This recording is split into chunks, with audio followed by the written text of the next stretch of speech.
Paz seja com todos. Trouxe Bíblia? Que bom. Em 1 Samuel, no capítulo 23, eu quero compartilhar com vocês uma palavra. Um texto que eu acho assim fenomenal. Capítulo 23 de 1 Samuel. Eu acho um texto assim tão forte esse aqui. É uma coisa tão bonita por outro lado, né? Porque fala do socorro de um amigo no momento da injustiça, né? E a amizade verdadeira, ela faz muita diferença no momento em que nos sentimos injustiçados, né? Tá com um punhal nas nossas costas, mas vem um amigo, né? E de repente traz um bálsamo, uma oração, uma palavra, um apoio, uma visita, e muda tudo na nossa vida, nos animando, né? Mudando inclusive nossa cabeça, nosso modo de pensar, às vezes até pensamentos de vingança. Quando você ouve um amigo centrado, tudo isso muda, né? E a partir do verso 15, só vamos ler alguns versículos aqui, uns 4, 5 versículos, para sintetizar tudo isso, porque a leitura seria muito longa. Quem achou, diga amém. Vendo, pois, Davi que Saul saíra à busca da sua vida, esteve Davi no deserto de Zife, num bosque. Então veio Jonatas, filho de Saul, e foi ao encontro de Davi no bosque, e fortaleceu a sua mão em Deus, e disse-lhe: não temas, que não te achará a mão de Saul, meu pai. Porém, tu reinarás sobre Israel, e eu serei contigo o segundo, o que também Saul, meu pai, bem sabe. E ambos fizeram aliança perante o Senhor. Davi então ficou no bosque, e Jonatas voltou para a sua casa. Amém? Vamos nos assentar nesse mesmo espírito. Vejam vocês que coisa espetacular, né? Saul, que era pai de Jonatas, estava perseguindo Davi, porque sobre ele repousava aquela unção que vocês lembram, na casa de Jessé, seu pai, quando o profeta Samuel derramou um chifre inteiro de óleo sobre a cabeça dele, fazendo dele o novo rei em Israel, isso no tempo de Deus. E a partir daí, a vida de Davi se tornou um inferno, que parecia um céu no primeiro momento, ganhando a mão da filha do rei, o direito de comer no palácio, e essas coisas todas, acabou se transformando no inferno, porque o Saul queria matá-lo, acabar com ele, para que ele não tomasse o seu lugar, que já não era mais seu, porque ele tinha caído da graça, né?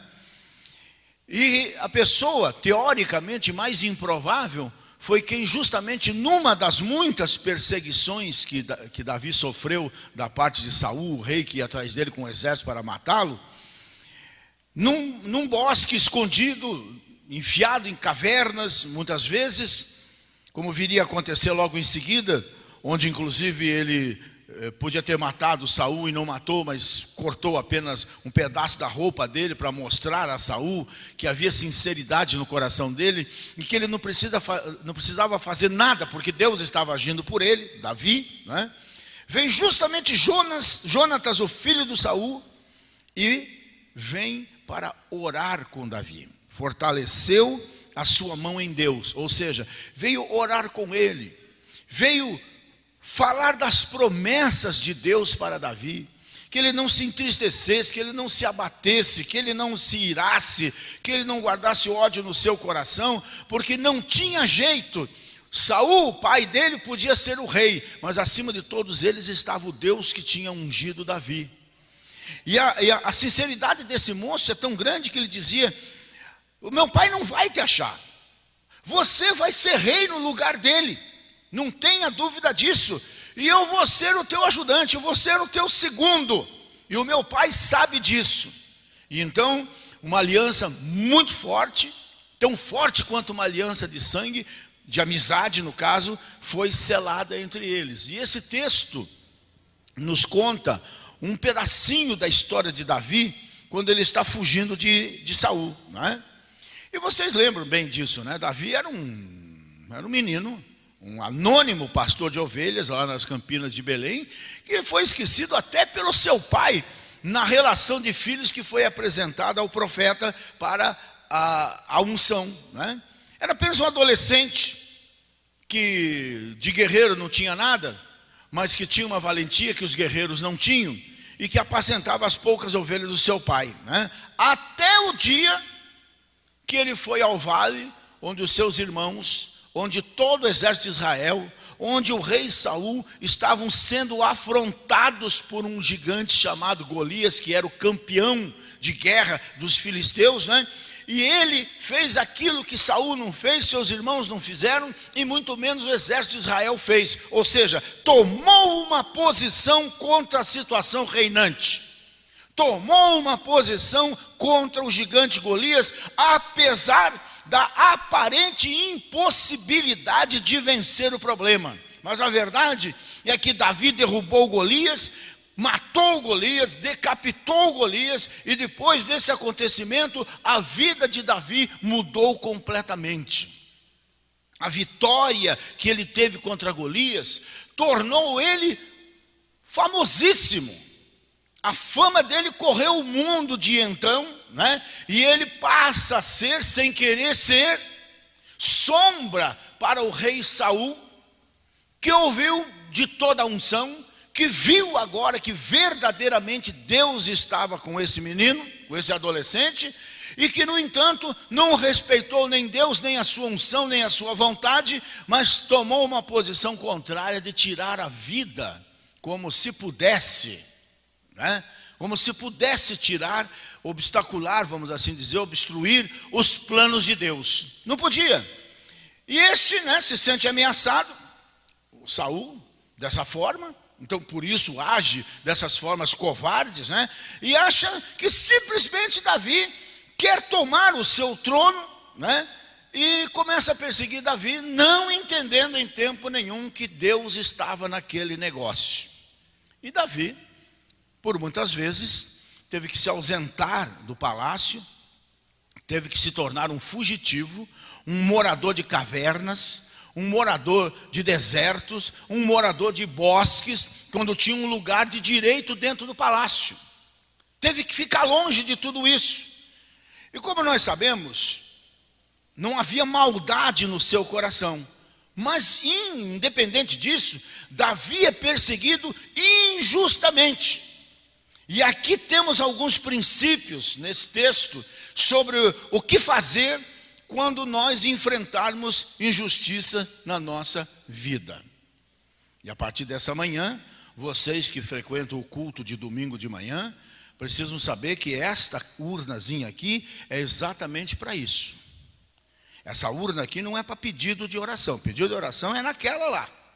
Aqui é só para colocar na mão de Deus o nome de todos aqueles que estão puxando o seu tapete, daqueles que estão te perseguindo injustamente, daqueles que querem o teu mal. É esses nomes que você vai colocar ali. Mas não dê uma de malandro para cima de Deus. Não faça a coisa inversa. Se é você o culpado, se é você que está perseguindo e está querendo dar uma de inocente e botar o nomezinho dos outros ali, te cuida. Tem que ser uma coisa limpa, tem que ser uma coisa justa. E não exatamente buscando vingança, mas buscando apenas justiça. Porque Deus é quem nos vinga e Deus é um Deus de justiça. Amém? Em primeiro lugar, como nós vemos aqui, o que nós podemos fazer para enfrentar as injustiças da vida? Tenha pessoas ao seu lado.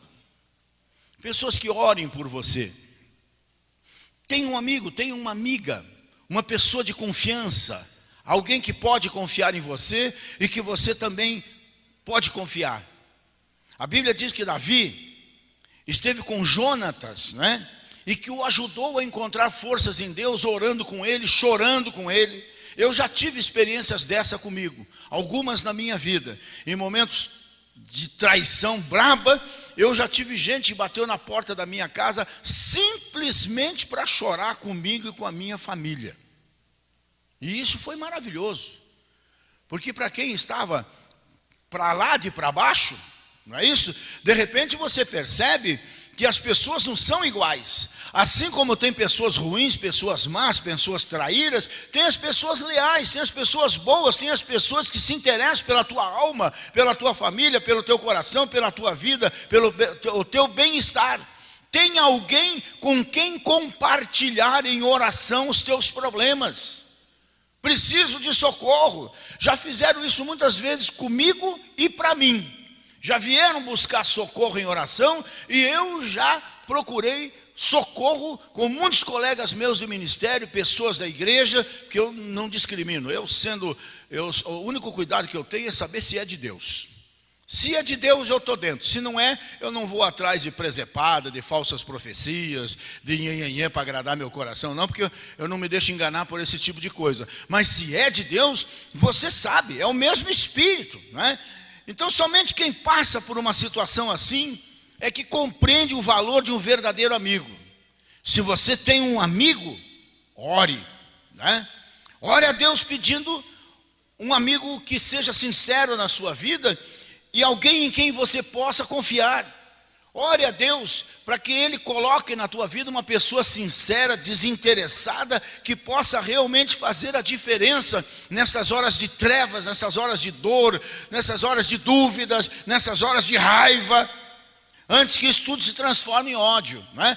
Mas não busque apenas um amigo, procure ser também um amigo, né? A palavra de Deus diz lá em Provérbios 17, que é na angústia que nasce o irmão, né? Que há amigos mais chegados que um irmão. Então procure ser também, seja solidário, ame as pessoas, ofereça um ombro amigo para aqueles que sofrem, faça alguma coisa acontecer na sua vida e outros. Faça acontecer alguma coisa na vida de alguém e alguém vai fazer acontecer coisas na sua vida também. Eu sempre contei uma historinha, uma fábula que eu li num livro de sábios judaicos, não é? A respeito do sujeito que queria conhecer o céu e queria conhecer o inferno. De tanto ler nas escrituras como é que era, ele queria porque queria ler, conhecer, melhor dizendo. Aí ele pediu isso a Deus e de repente na vida dele surge um anjo que o arrebata.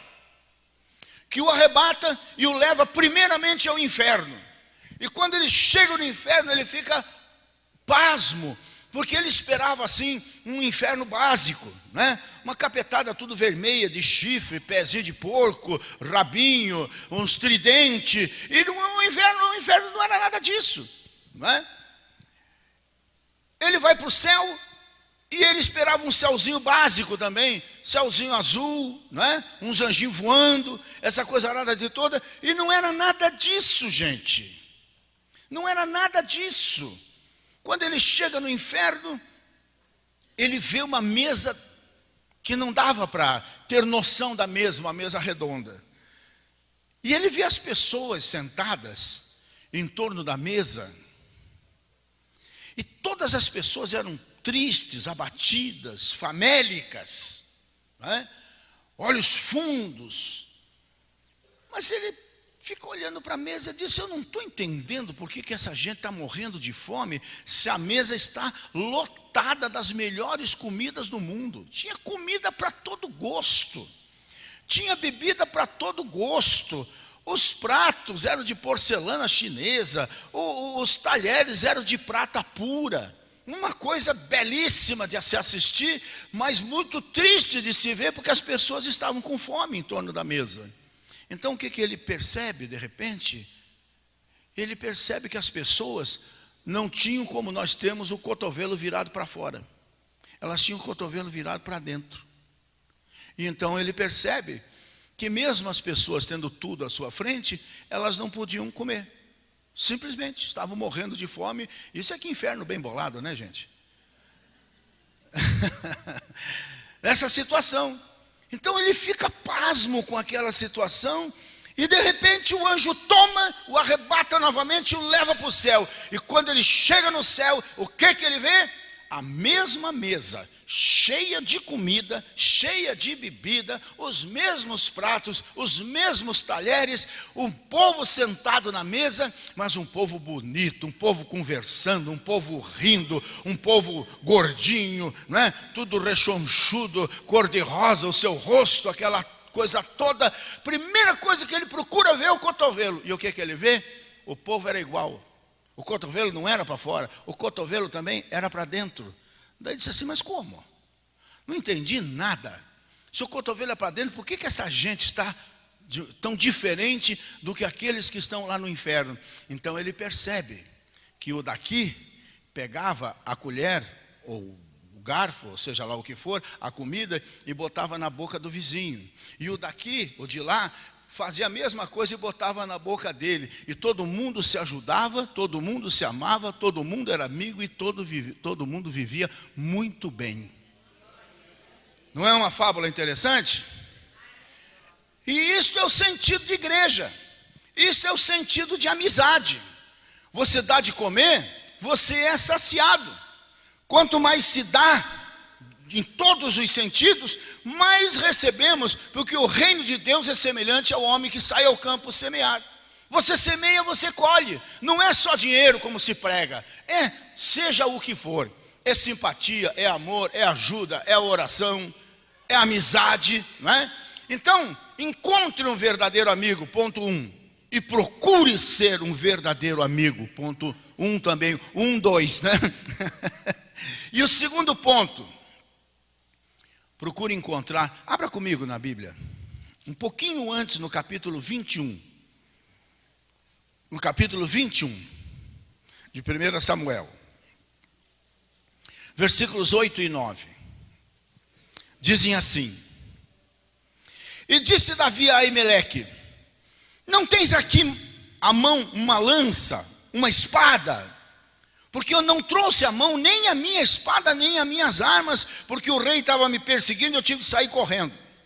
E disse o sacerdote: Olha, Davi, a espada de Golias, o filisteu, a quem tu feriste no vale do Carvalho, eis que ela aqui está, envolta num pano de trás do éfode. E se tu a podes tomar, toma-a, porque nenhuma outra arma há aqui, senão aquela. E disse Davi: Não há outra semelhante. Me dá a arma, a espada com a qual eu matei Golias. Olha, gente, encontre forças nas conquistas passadas. Quantos aqui já tiveram uma oração que seja respondida por Deus na sua vida? Encontre força nela. Muitos aqui já foram curados. Encontre forças naquela cura. Muitos aqui já foram perdoados. Encontre forças naquele perdão. Muitos aqui já foram libertados de opressões. Encontre forças naquilo que fez no passado Deus da sua vida. Encontre forças nas conquistas do passado. Olhe para trás, o mesmo Deus que te socorreu, te tirou das trevas, te curou, te libertou, te prosperou, te abençoou. É o mesmo Deus. O que nós cremos é o que está escrito ali na parede. Jesus Cristo é o mesmo ontem, hoje e eternamente. O que Ele fez hoje, ontem, fará hoje. O que Ele faz hoje, fará amanhã na nossa vida. Amém? Então, voltando para cá, Davi vence Golias. E não era costume se colocar armas no tabernáculo. Não era lugar para isso. Mas a espada de Golias, ela foi colocada no tabernáculo. E a única razão pela qual a espada de Golias foi colocada no tabernáculo era para que a vitória sobre Golias fosse sempre relembrada e festejada por todo Israel, e que Israel compreendesse que, agindo por fé, no nome do Senhor, sempre há vitória para o seu povo. Há um texto bíblico, eu particularmente gosto muito dele também. É um texto, até eu diria engraçado, está lá em Provérbios, no capítulo 24. Provérbios 24, vamos lá ver. Eita, nós achamos.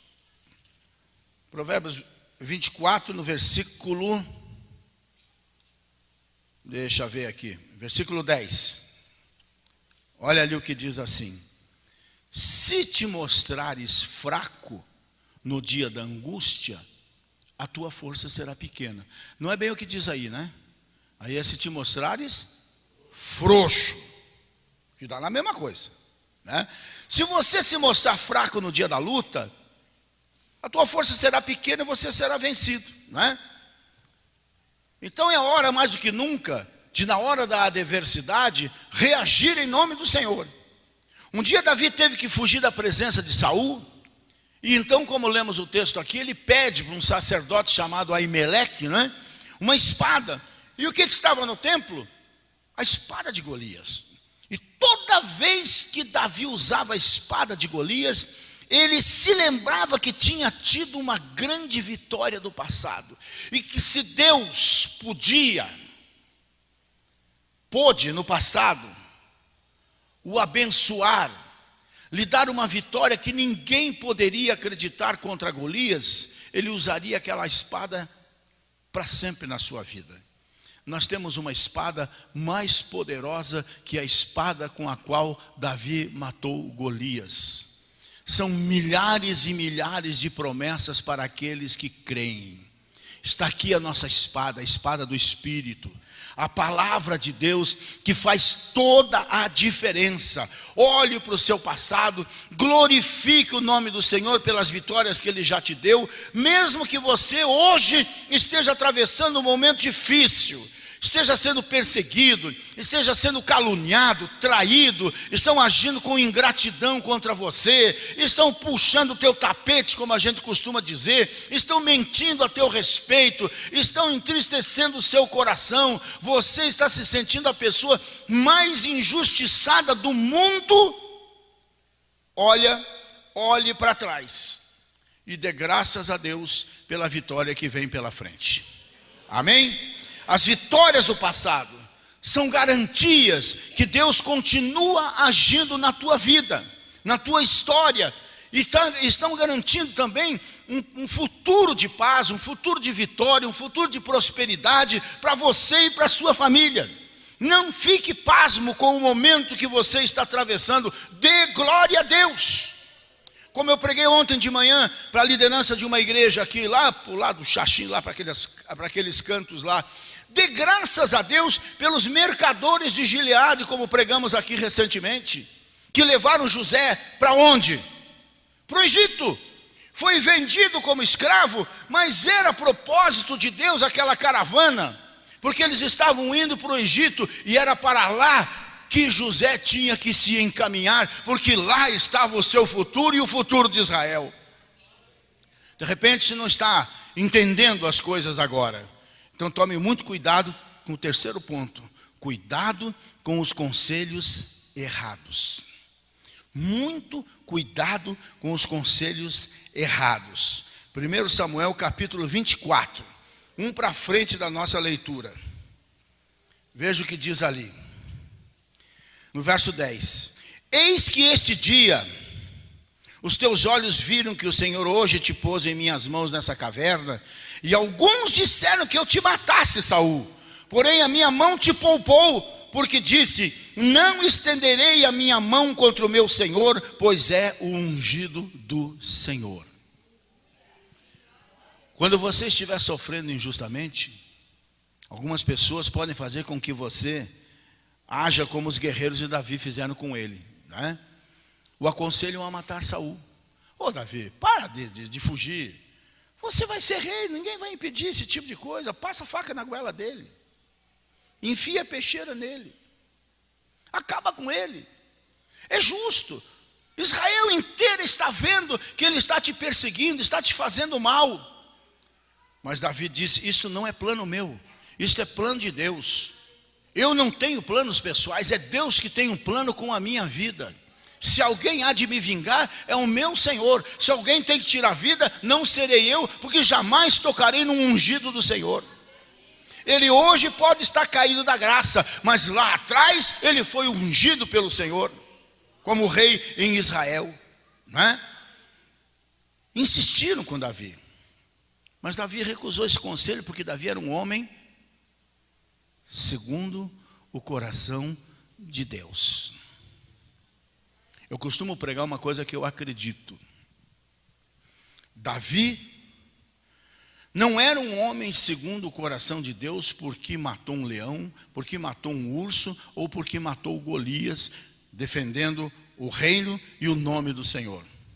Davi se tornou um homem segundo o coração de Deus neste momento, quando ele não tocou na vida de Saul, e então Deus pôde ver nele que acima da vontade dele, Davi, na vida dele, Davi, estava a vontade dele, o Pai. É assim que nos tornamos pessoas segundo o coração de Deus. Não nos vingando, não agindo como crianças bobas que brigam por causa de um pirulito, mas passando por cima dessas coisas. Se me fazem mal e eu devolvo o mal, eu estou me tornando menor do que aquele que me fez o mal, e ainda quero me encher de razão diante dos olhos de Deus. Não funciona assim. Quando você estiver fragilizado pelas injustiças da vida, muitos vão querer insinuar caminhos que podem levar você à ruína. Se vingue, mate, passe por cima, pega o trator, vai por cima e dá uma ré. Não é por aí. Cuidado, muito cuidado com os conselhos no dia da dificuldade, pois em vez de abençoarem, podem levar você para uma destruição total. O caminho da vingança é aquilo que a gente diz: quando você sair para a vingança, cave 2 covas. Quando você se movimentar em direção à vingança, cave 2 covas, não só do teu inimigo. Mas graças a Deus pelos bons conselhos, né, gente? Mas cuidado, seja sábio e recuse aqueles que proferem palavras carnais, que levam as pessoas para longe da vontade perfeita de Deus, e que nessa hora querem até nos usar como um motivo da sua própria vingança. Olho vivo, olho esperto. Quando o amigo é incerto, o papagaio dorme com um olho fechado e outro aberto. Não está na Bíblia. Não procure, né? E quarto, gente, não tente resolver as coisas do seu jeito. Não tente resolver as coisas do seu jeito, né? Verso 11 ele diz assim, do capítulo 24: olha, pois, meu pai, vê aqui a orla do teu manto na minha mão, porque cortando-te eu o pedaço do teu vestido, não te matei. Adverte, pois, e vê que não há na minha mão nem mal, nem traição nenhuma, e não pequei contra ti. Porém você anda a minha caça, a caça da minha vida para tirar. Julgue o Senhor entre mim e ti, vingue-me o Senhor de ti, porém a minha mão não será contra ti. Não tente resolver as coisas do teu jeito, você vai se dar mal. Maldito o homem que confia no homem e faz da carne o seu braço.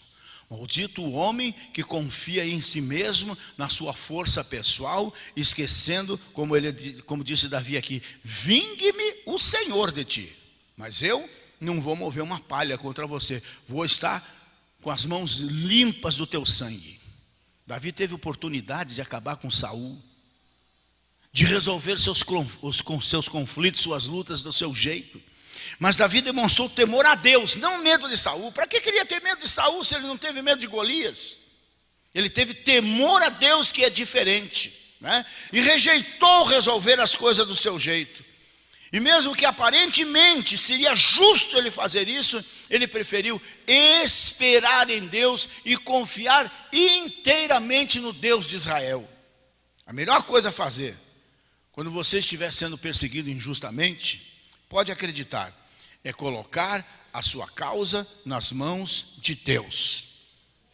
É buscar socorro num amigo sincero que possa não te encher a cabeça e o teu coração de ódio, mas orar com você, para que juntos coloquem todas essas questões nas mãos do Supremo Juiz. Não se precipite procurando, né, fazer justiça com as suas próprias mãos, porque esse negócio não vai dar certo. Não vai mesmo, nunca deu. Confie que Deus vai agir, que Deus está agindo, defendendo a sua causa e colocando as coisas no seu devido lugar. E pode acreditar, Deus faz isso na vida de todos aqueles que lhe são sinceros, de todos aqueles que nele acreditam.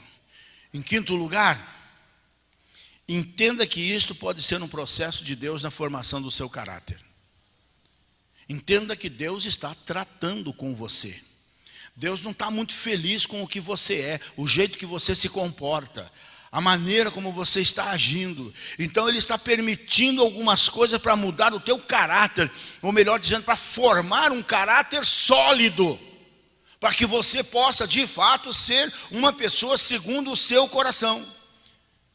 Entenda uma coisa: toda vitória em público é precedida de uma vitória no particular. Toda vitória que nós temos contra nossos inimigos é precedida de uma vitória em oração diante de Deus. Eu acredito mesmo que foi nesse episódio que Deus olhou para Davi e disse: realmente, este é o homem que eu preciso. Não foi quando deu uma de valente e derrotou Golias, mas quando ele não revidou diante da oportunidade de destruir Saul. Davi não tocou em Saul porque ele percebeu que nas tramas da sua vida Deus o estava, como um diamante bruto, estava o lapidando para um projeto maior. Há coisas maiores que Deus quer fazer com você, mas não vai conseguir fazer do jeito que você é. Deus conhece o teu coração. Não tenha dúvida disso. Nosso Deus não está olhando para a tua cara. Deus é o Deus que sonda corações. Deus permite um Saul na minha vida. Deus permite um Saul na sua vida para matar o Saul que existe em você, para matar o Saul que existe em mim. É por isso que Ele permite Sauls nas nossas vidas, para que nós não nos tornemos iguais, mas que nós sejamos maiores do que eles. Não amargure o seu coração, não se ressinta, não resolva as coisas do seu jeito, mas lance as suas causas na mão de Deus, porque Ele está te moldando para fazer de você um campeão, como alguém que se prepara para uma Olimpíada. Ninguém ganha uma medalha de ouro se não trabalhar muito por 8 anos tentando. Ninguém chega lá sem mais aquela e ganha uma medalha olímpica. Há um processo que vai moldando um campeão, e é o que Deus está fazendo na minha vida e na sua vida também. Amém? E para a gente encerrar, que o meu tempo está acabando, né? Nas circunstâncias adversas, nesses momentos de lutas, nesses momentos, às vezes até de alguma amargura, de tristezas profundas, é que nós tiramos forças para o amanhã, que nós nos tornamos melhores para enfrentar a vida. De um bando de homens renegados pela lei, renegados pela sociedade, Davi forma um exército de valentes e transforma a caverna de Adulão, isso nós precisaríamos de tempo para seguir aqui à frente, num campo de treinamento, né? Formando um exército para enfrentar os desafios do seu amanhã, de quando ele ia assumir o reino. Não foi com aqueles soldados bonitinhos e covardes de Saul que ele assumiu o reino, foi com aqueles rejeitados pela sociedade que ele treinou, escondido nos bosques, escondido nas cavernas, né? Ele aproveitou essas oportunidades e formou um exército. O que eu quero dizer com isso é: transforme os desertos da vida, transforme as cavernas da tua vida em oportunidades para um amanhã de vitória junto aos seus. A vida não termina amanhã. Nós temos nossos filhos, nós temos nossos netos e quem sabe até nossos bisnetos. Nós temos tudo isso para viver ainda. Como é que vamos viver se formos exatamente iguais como somos hoje? Então transforme esses desertos, transforme essas cavernas em oportunidades para um futuro feliz e abençoado junto à sua posteridade. Busque um entendimento, uma percepção divina para as circunstâncias que hoje aparentemente são contrárias na sua vida. Enxergue o mundo pelos olhos da fé, porque não tem outro jeito para nós, homens e mulheres de Deus, igreja de Deus, que não seja olhar o mundo com a fé. Tem um ditado que diz que se você encontrar um caminho sem obstáculos, ele provavelmente não leva a lugar nenhum. O que eu falei? Se você encontrar um caminho sem obstáculos, ele provavelmente não leva a lugar nenhum. Então dê graças a Deus pelas lutas. e procure se tornar uma pessoa melhor nelas. Os vencedores na vida, ponha isso no seu espírito. Os vencedores na vida não são aqueles que não enfrentam dificuldades, mas são aqueles que, ao enfrentarem as lutas da vida, procuram tirar forças em Deus e construir alguma coisa de muito bonito, de muito positivo com as lutas que a vida lhe reserva. Os maiores vencedores do mundo são exatamente aqueles que enfrentaram as maiores lutas em todos os sentidos, sejam os grandes heróis ou sejam os heróis anônimos que construíram famílias sólidas. Com Deus você pode até passar pela caverna, mas Ele vai transformá-la em recursos para as suas conquistas do seu futuro, do seu dia de amanhã. Caverna, luta, traições, ingratidões, injustiça, que é o tema que eu estou pregando, não é motivo para depressão, não é motivo para baixa estima, não é motivo para a síndrome do coitadinho de mim, é motivo para você mostrar quem você verdadeiramente é em Jesus. Amém?